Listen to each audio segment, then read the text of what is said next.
Hello and welcome to my channel, SideQuest Jerry. I've got another one in the quest log for you. I'm going to be looking at Sandfall Interactive's Expedition 33 coming out in 2025. I don't know the release date yet, but this is one of my most anticipated games of next year. And if you want to see some other awesome games I'm anticipating, take a look right here at this video. Check it out, like, comment, subscribe, and without further ado, let's get into my reaction and thoughts on this.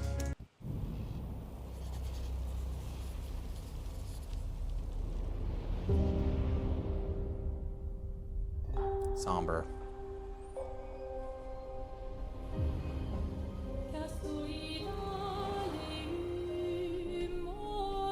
I'm enjoying the atmosphere so far. Bonjour everyone.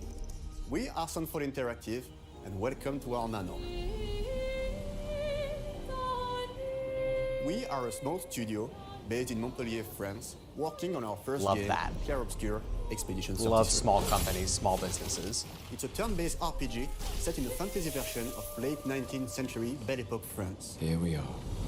Such Our a cool grand inspiration. adventure in game development actually started as a solo passion project. I wanted to create something like the JRPGs with turn-based combat I grew up with and loved, but that fully leveraged the latest tech, refreshed the genre with new features, and took place in a compelling world.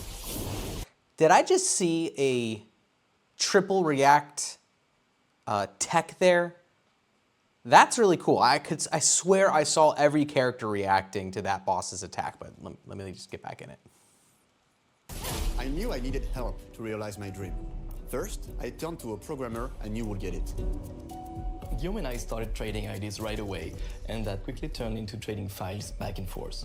Soon, I was creating the first prototypes of the reactive turn-based system, combining real-time offense and defense elements and a cinematic battle camera system. Good move. Things really clicked when we tested the first version of those features. We felt we had something both challenging and fun. As Tom and I went back and forth and iterated on game elements, a vision started to come together, and I shared it with an old friend from university. Guillaume and I are both passionate gamers, and when he described the project, I quit my job the following week and joined the team without hesitation. Because I believe that... Imagine having that much confidence to just leave your job and just join your friend on this venture. That takes some guts. I kind of like the way this video is taking on the, oh, we're getting the team together, we're getting the boys together, and we're gonna make the best game ever, or we're gonna make our dreams come true. The vision's really nice. In video games, success always starts with a strong creative vision. And we had that, defined by 3 core elements. A story with great emotional depth. Gameplay that innovates on the classics we love. And a world that is completely original, beautiful, and immersive. So beautiful. We founded Sandfall Interactive on these tenets. A group of friends with a shared vision and the drive to make something great. It's looking really good. This too is your legacy. My hope does not look misplaced in this game. Core to every great RPG is a compelling story. This has got to be the writer here. And Guillaume and I spent 4 years intensively developing and refining ours. Good. And that started with the hook. 67 years ago, a massive slumbering paintress and a monolith appeared with no warning. Once a year, the paintress wakes and paints a number on her monolith, and everyone who has passed that age is erased. The premise is Every year, amazing. that number ticks down, and everyone dies younger and younger. Man, the Expeditions idea... depart to kill the paintress, determined to fight until their final breath, but none have ever returned. Our story follows Expedition 33. The idea that the adults are fighting for the future of the kids and they pass on the torch to the next generation, and it's been going on for 60 years, that's an incredible hook. That is an amazing story. And introductions are one of the most important elements of any entertainment medium, but particularly with video games.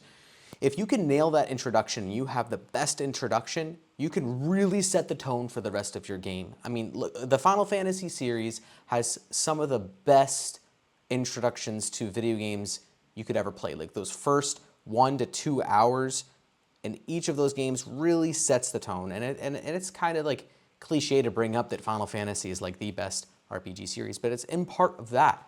They have an amazing hook at the beginning that just gets you locked in. Like Final Fantasy VII, the original one, you get this image of a sprawling city, and the meteor comes in, and you see this guy with a big sword jump off of the train, and then you're just straight into the action. So I really love what they're doing here, that they're saying we want to hook you with the story. Gives me a lot of confidence that they know what they're doing. It's why I'm so excited, you know? Expeditioners, we honor your dedication. Guillaume and I knew early on that we didn't want to focus on good versus evil. What's interesting to us are people who Okay, good. yes, are flawed, but who care deeply about each other. Different type of And storytelling, I like it. conflicts arise because they have different perspectives on what needs to be done. I'm sorry about earlier. We wanted our story to feel dark and mature, with adult characters who feel like real people with real experiences. I'm always missing something that everyone else just gets. The heart of the story is about overcoming an existential threat while struggling with loss and grief. And it's a common rooted in human the characters' experience. relationships, both I like to that. each other and to themselves. What are we gonna do, huh? Tell me. What are we gonna do? Trying to touch In the a world heart of like this, humanity and how not does one stay hopeful and not or just make peace with some their random fate? bad guy that What has duty no do we owe relevance to the each other situation. or to ourselves? These questions are deeply personal to me, and Kind of a bit like Vinland Saga, right? Like the main character has to learn he doesn't have any enemies, and we're all just kind of on this big floating rock in it together. But hey, I mean, it's looking good so far. they permeate the story behind the story.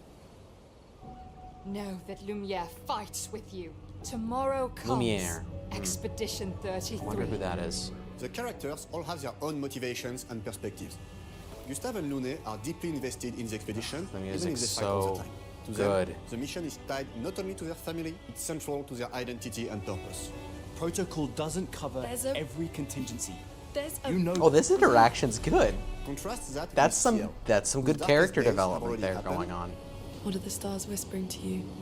Actually, Facial animations are beautiful. I'm the one whispering to them. A little weird. It's something my dad and I used to do. And Maëlle, who cares more about really living her life, not just living longer. Gustav, are you real? It's not all dark though.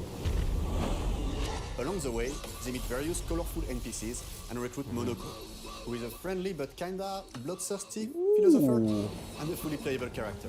He has a really cool battle mechanic where he can turn into the enemies he defeats. Recruiting characters that aren't humans? I didn't expect that. Maybe he is a human and he's just dressed up very weird. old and has seen many expeditions come and go. He Huh. is a Gestrol, which are a group of playful beings Gestrol. who view battle as a form of meditation. They're fun and sort of ridiculous. You'll meet Monoko and many other Gestrols across the game. Not the biggest fan of the tonal shift And of there. course, there is Esquier, who is one of the oldest and lore-wise I get why they're most powerful doing it. creatures in the verse. So a lot of games, especially JRPGs, try to do this balance between dark and gritty and light-hearted, because you can't be dark the entire time. It becomes like overwhelming, and you can't be light and hearted the entire time. It becomes a little too like you can't take it seriously. So you got to strike a balance with some of it, and it feels like that's what they're trying to do here. And maybe it works better in the game. I'm not sure I'm feeling it right now, though. But we'll see. It's a tough balance to do, but you can do it, and it turned out being really good. So I hope they get it right. Is that powerful? He will be your mount and help you travel to secret corners of the world. Interesting. And if you bring him back his special stones, you can unlock abilities for him to access new areas of the world and find exciting secrets. I'm strong, but I'm not that strong. Everyone has their own reason for joining the expedition, and each of them has their own story arc and resolution that we think players will really connect with. That's nice. In addition to a strong narrative, we had a clear vision for our own take on the genre's core gameplay. Our reactive turn-based system takes the traditional turn-based battle mechanic we love and adds real-time reaction, which gives combat Looks so greater good. intensity and dynamism. Anything to During change enemy turns, you boring can negate all turn-based damage combat. by dodging or parrying at the right time. I don't think all combat But balancing turn-based is boring. turn-based with real-time mechanics took a long time. But when to you've get played right. 100 of them, During initial sometimes like playtests, you gotta turn-based change it players up just a often found little the bit. real-time elements too hard. Some of us are still traumatized by enemies from back then.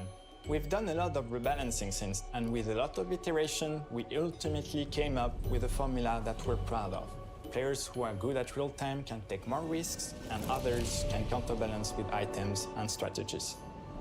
A big part of that formula lies in the many ways you can customize your character. Okay, looking good. Looking good. We spend a lot of time designing each character's unique mechanics and their custom skill trees. Our philosophy is making every type of playstyle viable so that everyone can have fun with how they play the game. Each character. That is awesome.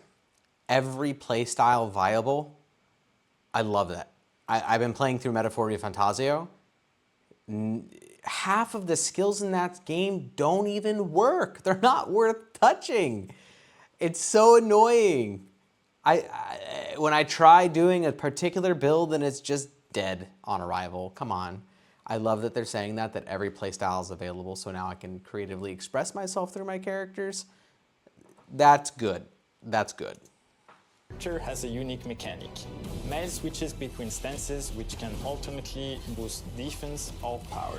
I personally like to make Mel the protector of the group, but I'm pretty much the only one at the studio who plays her that way. Most people play her as a glass cannon with Gustav's complementary skills.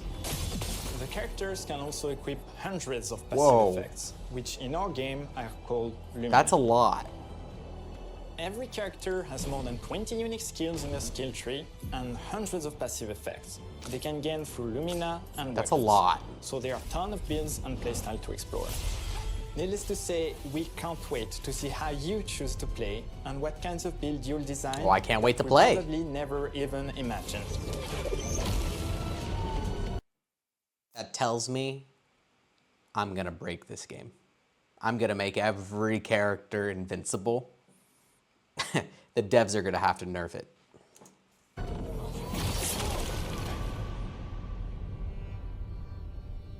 Give me a hard mode or something. I'd love it. I love games with hard French mode. fantasy world, and I was really excited to design something unique.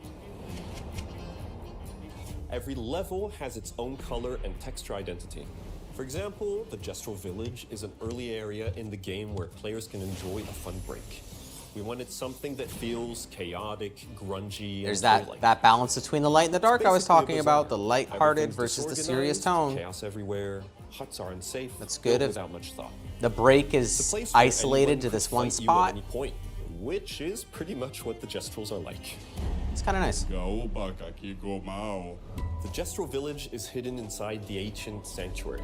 The ideas here were forest, labyrinth, and sentinels. I designed it as a vibrant place, like an old graveyard of Gestrals. Oh, this song's Forgotten good. wooden toys in a box, with two main colors, red and white. I wanted I to love- make it I feel love that cozy, tone. I love hidden that- from that- danger, those keys with playing. traps and labyrinths in case enemies get Chimes. in. It's beautiful.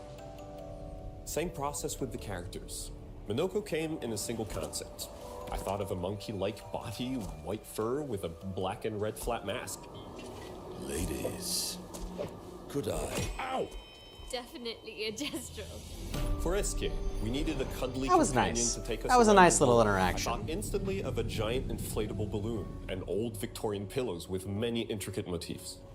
We start with the core they're showing us themes a and lot. ideas, and the visuals grow I organically. kind of from want to there. stop it here because I don't want to get spoiled by too much. From the very start of the project, there was one thing that we absolutely wanted to bring back from older JRPGs. A feature we really loved, but is very rare these days. A completely 3D and navigable world map. Yes, Okay. we've got a world map.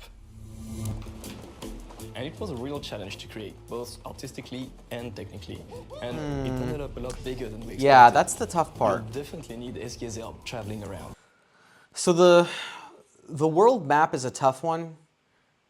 It existed strictly as an abstract to communicate to the player just how far you've traveled without doing any technical jumps.